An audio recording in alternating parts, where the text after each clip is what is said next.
I wring hands. You wring hands. He, she, and it wring hands. Woe is us.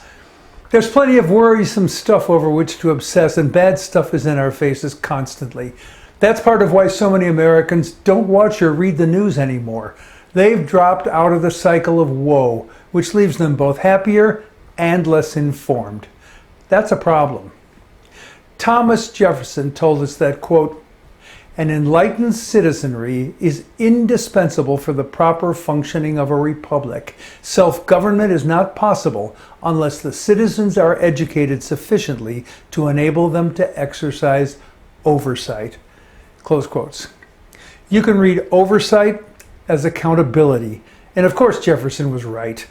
There are cheaters, democracy killers, and liars on the loose around the country, and these guys desperately need accountability in their dishonest little lives. Or rather, we need them to face accountability. So how are we to live in these times that deeply try women's and men's souls?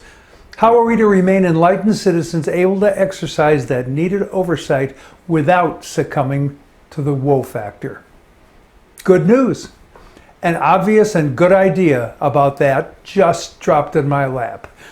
Pause this video and then have a look at the short video linked from the written post, then come back here. You back now? You couldn't help but be touched, right? Perhaps there are tears in your eyes. This is the stuff of good sportsmanship, good citizenship, and good kids. What if we paid a bit more attention to the good things our fellow citizens do?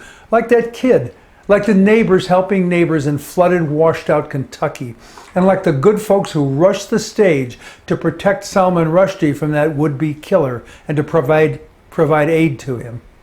What if we walled off time to celebrate one another and did it regularly? Yes, you're right. I'm talking to myself because I probably need my own medicine more than most.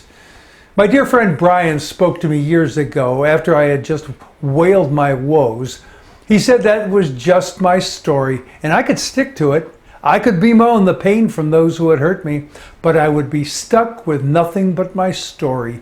It would be impossible to learn, to grow, to get past my past without releasing my death grip on my story. That angered me in the moment because what I wanted was validation. Tell me how supernaturally right I am.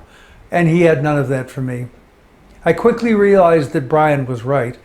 Full disclosure, I still wanted to be told how supernaturally right I was. When we stick to our story, we cement ourselves as victims of whoever we're blaming for whatever real or imagined wrongs they've done to us. Surely you've had a belly full of loud voices bemoaning the horrible others who have victimized them.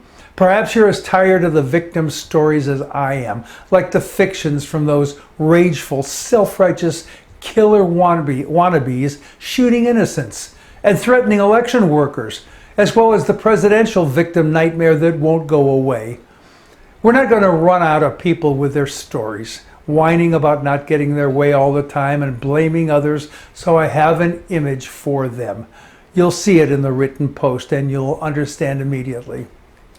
We still have to be enlightened as Jefferson instructed, and we still have to exercise oversight and hold leaders accountable. Even as we're doing that, let's keep in focus the things that give us hope, like our Gen Zs, who I truly believe will save us from ourselves. Zs like that Little League kid. I'm Jack Altshuler.